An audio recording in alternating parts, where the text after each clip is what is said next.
So brain tumours किसी को भी हो सकता है एंड ऑल्दो काफ़ी रिसर्च की गई है दुनिया भर में कि कोई वजह मालूम की जा सके। जैसे हमें पता है कि सिगरेट स्मोकिंग से लंग कैंसर का रिस्क बढ़ जाता है या कुछ और चीज़ों से कैंसर का रिस्क बढ़ जाता है।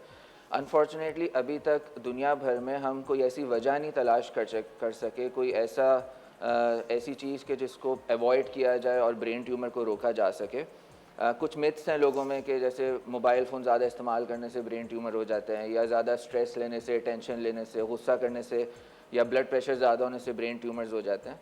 अनफॉर्चुनेटली ये सारी चीज़ें अनट्रू हैं और मिथ्स इसमें है। से कि यस ये मिथ्स हैं, किसी चीज़ का लिंक नहीं है। हाँ, ये ज़रूर देखा गया है कि पाकिस्तान में एक ब्रेन ट्यूमर एपिडेमियोलॉजी स्टडी की गई थी आगा खान यूनिवर्सिटी से लास्ट ईयर, और उसमें हमें फाइंडिंग्स में ये आया था कि जो मीडियन एज है ऑफ पॉपुलेशन जिनको सबसे ज़्यादा ब्रेन ट्यूमर्स होते हैं वो यंग एज है, 35 टू 37 ईयर्स ओल्ड इंडिविजुअल्स। सो पाकिस्तान में जो ब्रेन ट्यूमर्स हैं, ये नेशनल स्टडी थी, चारों सूबों के पेशेंट्स को हमने इंक्लूड किया था। सो दुनिया भर में जो ज़्यादातर कैंसर्स हैं वो ओल्डर एडल्ट्स के अंदर 40s 50s 60s की एज में देखे जाते हैं। लेकिन पाकिस्तान में जो ब्रेन ट्यूमर्स का ऑनसेट है वो यंगर पॉपुलेशन में जो है ज़्यादा है अनफॉर्चुनेटली। अनफॉर्चुनेटली यस डॉक्टर साहब, लेकिन इस बात में आप कह रहे हैं कोई सदाकत नहीं है कि किसी वजह से ब्रेन ट्यूमर होता है, वो यस किसी भी वजह से आपको जी, इसकी एक डेवलप वजह हो ये हो सकता है। सकती है कि पाकिस्तान में जो ओवरऑल हमारा पॉपुलेशन ग्राफ है। का जो ग्राफ है वो उसमें यंगर पॉपुलेशन ज़्यादा है एंड ओल्डर इंडिविजुअल्स कम है।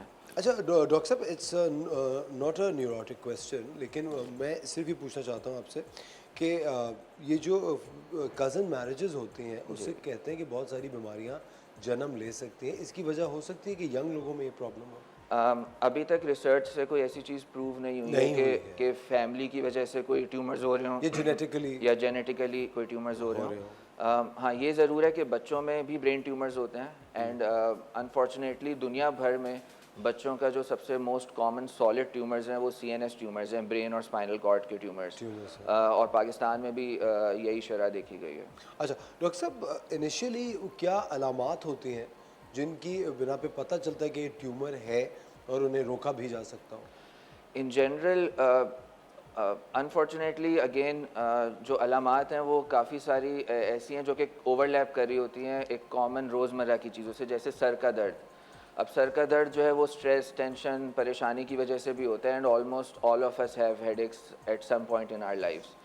बट अगर परसिस्टेंट हेडेक चल रहा हो जो कि रोज़ाना हो, पर्टिकुलरली सुबह के वक्त जब सो के उठें और उस वक्त हेडेक हो रहा हो, किसी मखसूस जगह, किसी मखसूस जगह पे या पूरे सर में भी हो पूरे सर सकता में? है, लेकिन सुबह के वक्त अर्ली मॉर्निंग हेडेक्स जिसके साथ नौजिया एसोसिएटेड हो और फिर जब दिन गुजरे हो तो वो थोड़ा बेहतर हो जाए, ये एक इम्पॉर्टेंट इंडिकेशन है। फिर हमारे जितने भी सेंसेस हैं जैसे विजन, हियरिंग, स्पीच, टच, इसमें से कोई भी सेंस अगर अफेक्ट हो रही हो तो न्यूरोलॉजिस्ट को या न्यूरोसर्जन को विजिट करना चाहिए, बिकॉज ब्रेन हमें पता है कि हमारी पूरी बॉडी को कंट्रोल कर रहा होता है। तो अगर किसी भी एरिया में ट्यूमर इन्वॉल्व होगा उस पर्टिकुलर एरिया का फंक्शन अफेक्ट होगा, तो it will affect any of our senses. So अगर किसी को इस तरह के अलामात हों तो उसको रुजू करना चाहिए न्यूरोलॉजिस्ट या न्यूरोसर्जन।